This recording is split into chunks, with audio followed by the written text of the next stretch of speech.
o la misma investigación protocolaria exige que las autoridades, los ministerios públicos, estén siempre con la visión desde el primer momento que se les da el aviso o notificación de una mujer desaparecida, que se debe de considerar con vida la mujer y no esperarse a la aparición del cuerpo ya sin vida. Esto ya está establecido en el protocolo.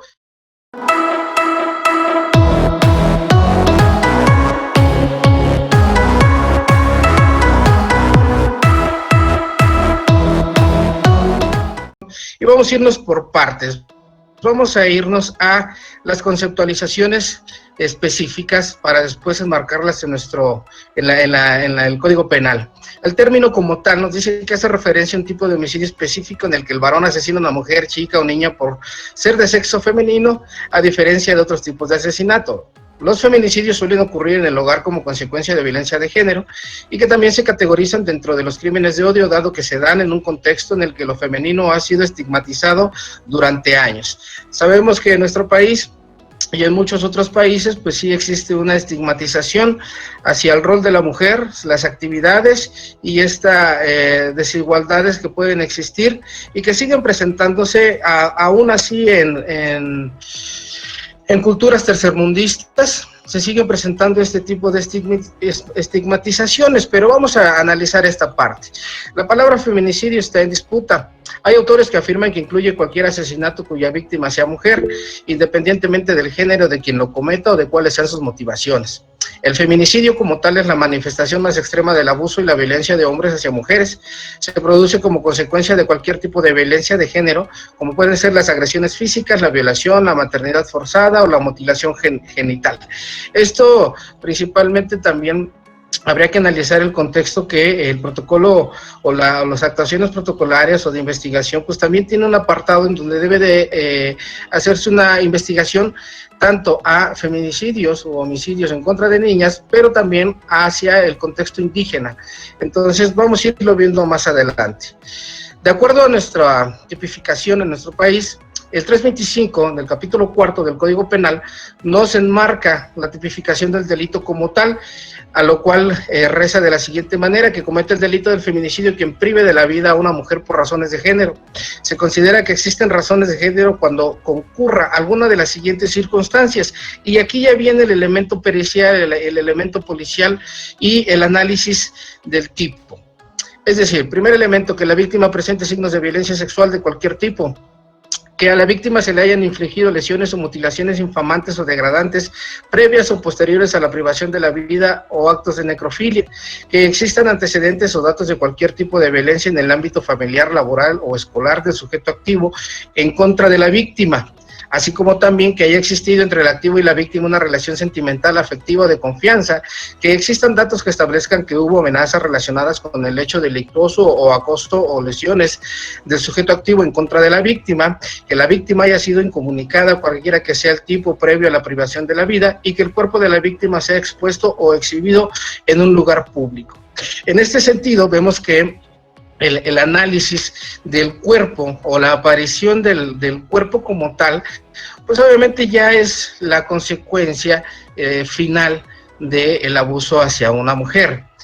Algo que es importante hacer mención es que pues en el actual procedimiento ya se exige y se establece que de acuerdo a la investigación de un feminicidio o un probable feminicidio o la probable conducta de feminicidio,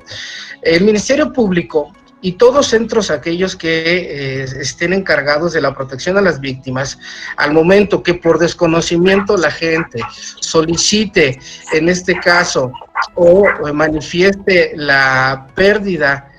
o desaparición de una niña, de un adolescente o de una mujer, de manera automática se deben de activar todas las alarmas. ¿Esto por qué? Porque el mismo o la misma investigación protocolaria exige que las autoridades, los ministerios públicos, estén siempre con la visión desde el primer momento que se les da el aviso o notificación de una mujer desaparecida, que se debe de considerar con vida la mujer y no esperarse a la aparición del cuerpo ya sin vida. Esto ya está establecido en el protocolo y ya debe de, o en materia se debe de trabajar de esta manera en el sentido de la primer notificación. Esto lo vamos a ver más adelante porque, pues, para efectos de poder evitar ese tipo de comentarios misóginos que también están enmarcados ya en un marco legal,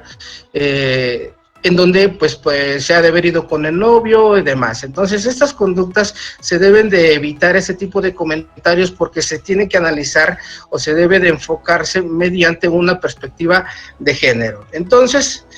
en esto también nos dice el mismo artículo que en caso de que no se acredite el feminicidio se aplicarán las reglas del homicidio. Y aquí es importante y tiene que ver con relación a lo que estábamos mencionando. Al servidor público que retarde o entorpezca maliciosamente o por negligencia la procuración o administración de justicia, se le impondrá una pena de prisión de 3 a 8 años y de 500 a 1.500 días de multa. Además será destituido e inhabilitado de 3 a 10 años para desempeñar otro empleo, cargo o comisión públicos. Esto tiene que ver también de manera relevante en el sentido de decir que a veces la información que solicitan los familiares directos de la víctima no les es proporcionada. Algo que hay que hacer mención: en la investigación de feminicidios o en la investigación protocolaria de feminicidio, existe un elemento que dice que todos aquellos que intervengan dentro de la investigación del feminicidio pueden proporcionar información o deberán proporcionar toda la información a los familiares directos de la víctima. Aquí hay que hacer un paréntesis. Hay que analizar el contexto de la investigación o de las líneas o las directrices que se estén investigando. Es decir, puede existir un conflicto también público entre los servidores. ¿Por qué hablamos de un conflicto? Porque, pues imagínense que el perito brinde la información sobre la necropsia, un médico legal sobre la necropsia, lesiones y demás que tiene el cuerpo sin previo conocimiento del Ministerio Público. Aquí hay que ser muy cuidadosos y hay que tener constantemente comunicación entre los participantes de la investigación y quedar en acuerdo común de que el único que está facultado para poder proporcionar esa información, aunque el protocolo nos indique que todos los que intervengan pueden proporcionar información, siempre va a ser la autoridad que esté liderando y que esté acreditando como tal la investigación de la desaparición o en su momento consumado el feminicidio. Esto hay que tenerlo en cuenta. Según el modelo de protocolo latinoamericano de investigación de muertes violentas de mujeres por razones de género, feminicidio o femicidio, elaborado por la ONU, ellos definen que no existe una definición consensuada de los conceptos de femicidio y de feminicidio. Su alcance, su contenido y sus implicaciones son todavía objeto de amplios debates tanto de las ciencias sociales como en la acción política y en los procesos legislativos nacionales. Sus acepciones varían según el enfoque en el cual se examina la disciplina que lo aborda como tal. Entonces, de acuerdo a esto, en términos prácticos de un modelo, ¿sí?, nos dice que se entiende como tal la concepción como la muerte violenta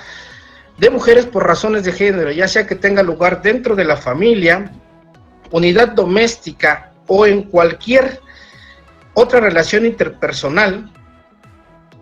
en la comunidad por parte de cualquier persona, o que sea perpetrada o tolerada por el Estado y sus agentes por acción o omisión. Y aquí es importante hacer mención que si analizamos el contexto de los delitos que se han perpetrado en mujeres, habría que recordar uno de los casos que fue parteaguas en nuestro país, el caso de los campos algodoneros en Ciudad Juárez, allá en el norte de nuestro país, en donde pues hubo una desaparición de mujeres que fueron encontradas muertas y que el caso se fue hasta la Corte Interamericana, en la cual pues el fallo fue a favor de las víctimas y que se responsabilizó al Estado mexicano por la no operatividad y la no actuación pronta y el análisis de la violencia de género que se ejerció hacia esas mujeres. Habría que tomar en cuenta también el caso de las 2 R's en Guatemala, en donde en tiempos de este problema revolucionario que tuvieron en esta población cerca de Petén, cuando entraron caiviles del ejército guatemalteco y asesinaron de manera brutal y salvaje a mujeres de la comunidad, las violaron, y que incluso hay hasta datos de la investigación que está acreditada y que también está en la Corte Interamericana, en donde los mismos militares pateaban a las mujeres que estaban embarazadas y a algunas de ellas les querían que salieran los bebés a punta de patadas. Entonces esos casos nos van enmarcando que, de acuerdo a este contexto, pues también existe el elemento jurídico de poder responsabilizar al Estado en cuanto a una no participación directa en la investigación con perspectiva de género, y que también se debe de tipificar como tal el feminicidio. De acuerdo a todo este estudio de la concepción del feminicidio, tenemos a una de las pioneras en este contexto de análisis de violencia hacia las mujeres, como Diana Rosell, en donde ella dice que surge la expresión de feminicidio o femicidio como alternativa al término neutro de homicidio, con el fin político de reconocer y visibilizar la discriminación, la opresión, la desigualdad y la violencia sistemática contra la mujer que, en su forma más extrema, culmina en la muerte. De acuerdo con la definición de Rosell, el feminicidio se aplica a todas las formas de asesinato sexista, es decir, los asesinatos realizados por varones motivados por un sentido de tener derecho a ello o superioridad sobre las mujeres por placer o por deseos sádicos hacia ellas, o por la suposición de propiedad sobre las mujeres. Esta es la concepción que es también parteaguas. Pero vamos a México. En nuestro país, Marcela Lagarde acuñó el término feminicidio y lo define como el acto de matar a una mujer solo por el hecho de su pertenencia al sexo femenino, pero confirió a ese concepto un significado político con el propósito de denunciar la falta de respuesta del Estado en casos y el incumplimiento de sus obligaciones internacionales de garantía, incluso el deber de investigar y de sancionar. Es decir, que aquí en nuestro país pues se va más allá y hace manifiesto el incumplimiento de las obligaciones del Estado en materia de cumplir con las recomendaciones que se hagan, que han realizado los organismos internacionales en sentido de el abuso hacia las mujeres en nuestro país. Y que esto es de muchos años. Pero también tenemos a Julia Monarrés. Julia Monarrés considera que el feminicidio comprende toda una progresión de actos violentos que van desde el maltrato emocional, psicológico, los golpes, los insultos, la tortura, la violación, la prostitución, el acoso sexual, el abuso infantil, el infanticidio de niñas, las mutilaciones genitales, la violencia doméstica y toda política que derive en la muerte de mujeres tolerada por el Estado. En este sentido, si hacemos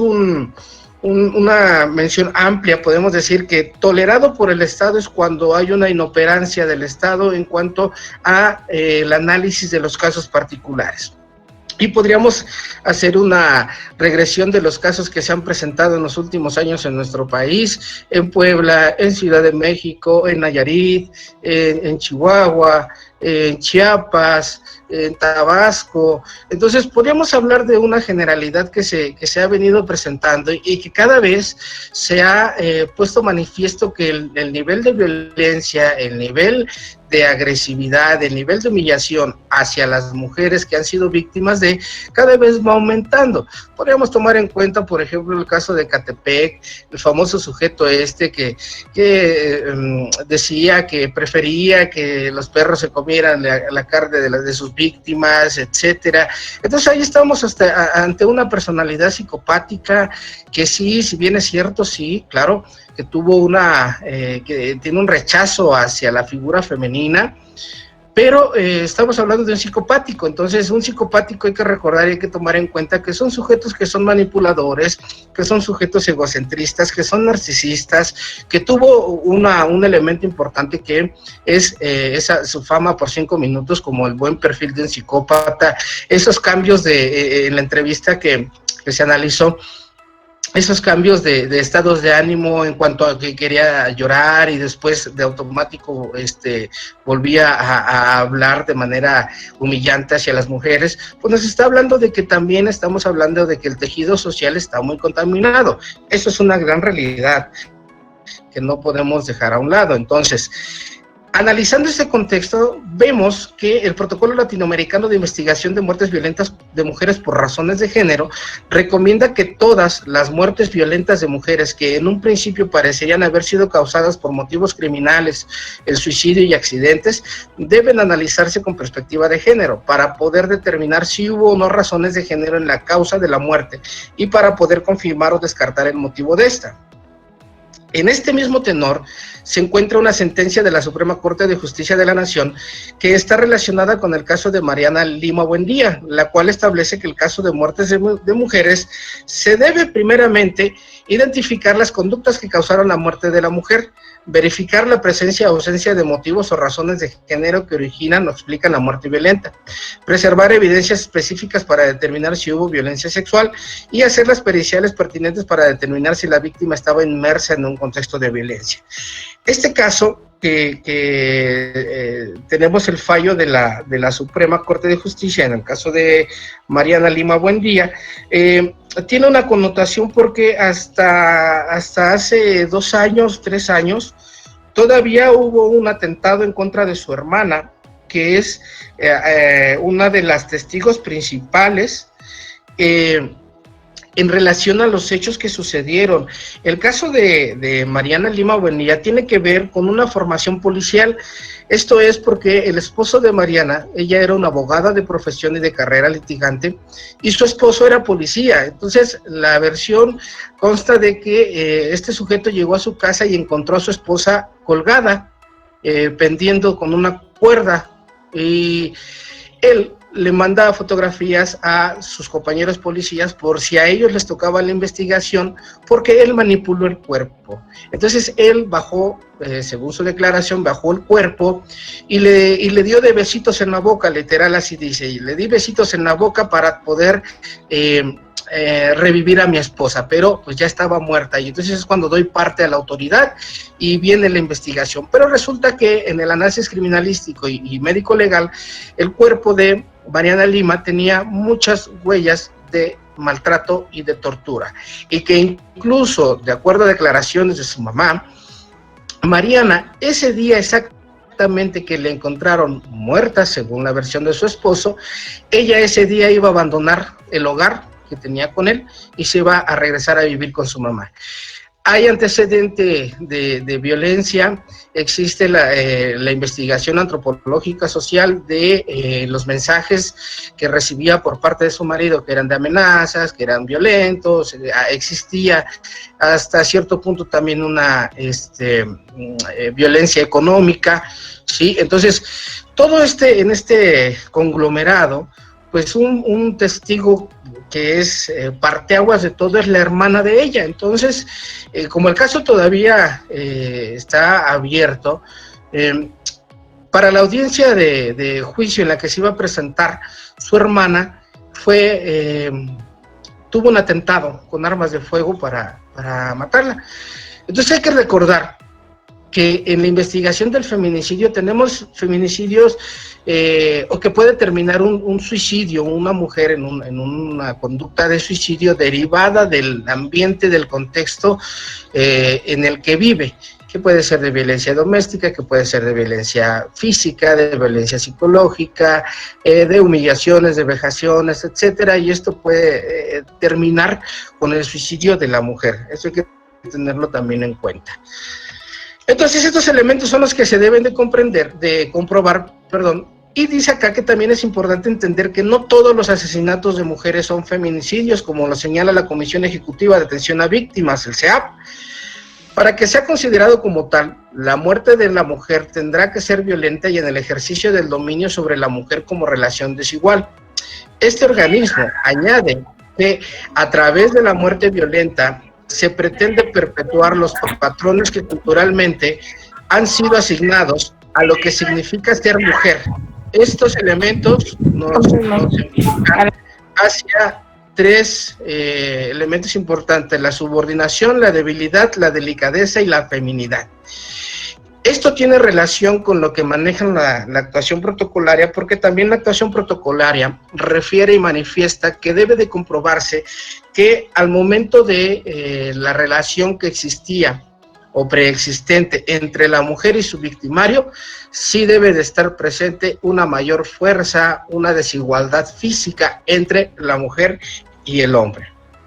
Ahora, vamos a analizar en la perspectiva de género. Esto nos basamos con la Ley General para la Igualdad entre Mujeres y Hombres, que nos manifiesta que la perspectiva de género se refiere a la metodología y los mecanismos que permiten identificar, cuestionar y valorar la discriminación, la desigualdad y la exclusión de mujeres,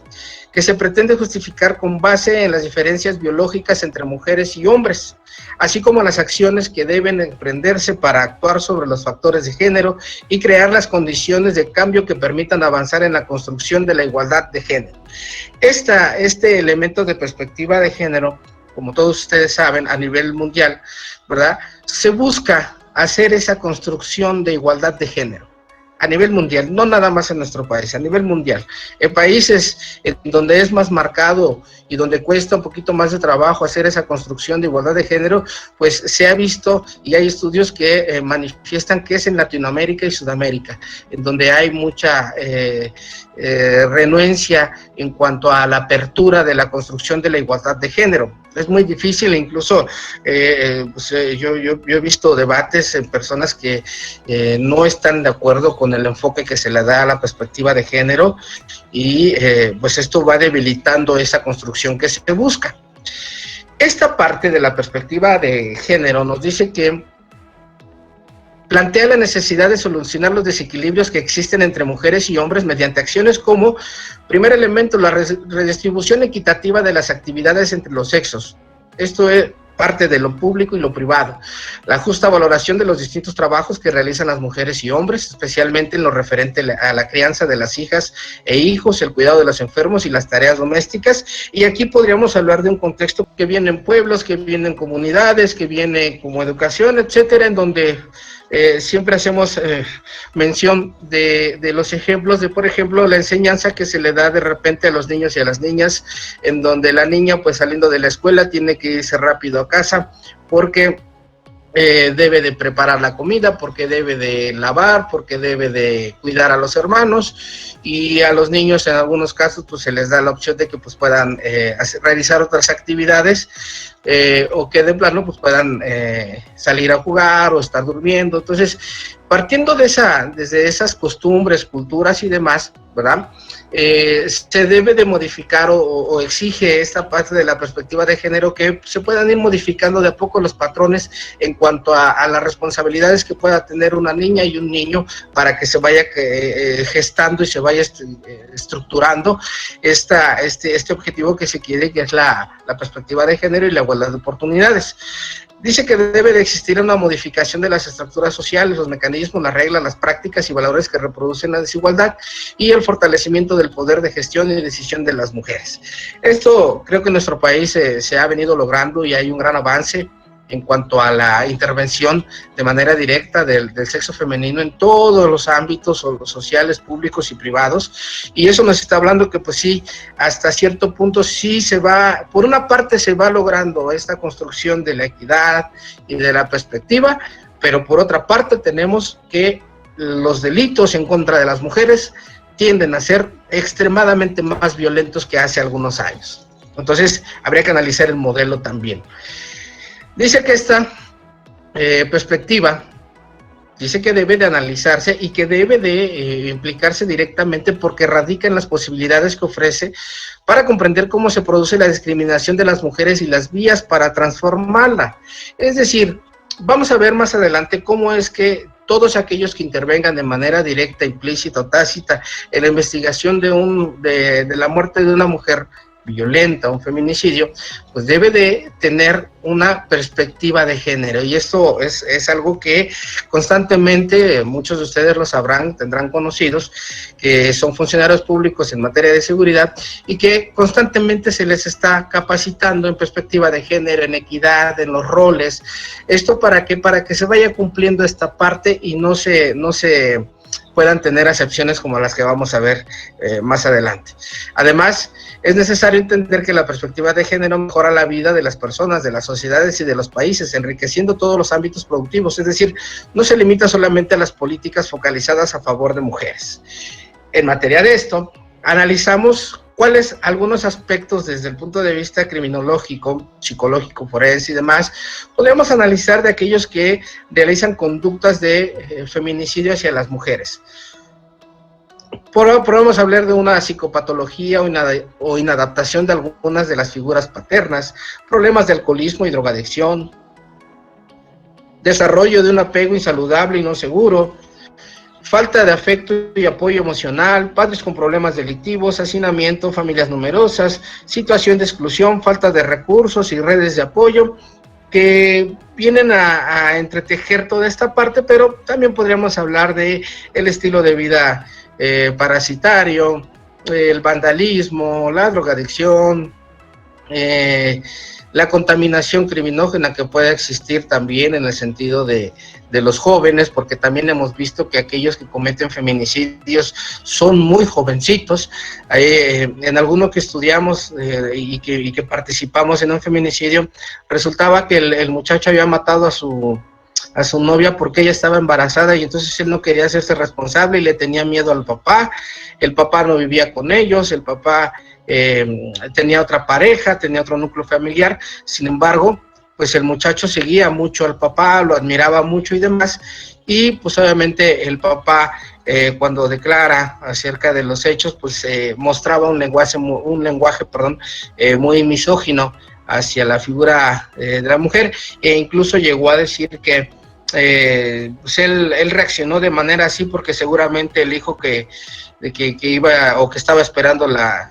señorita, pues no era de su hijo.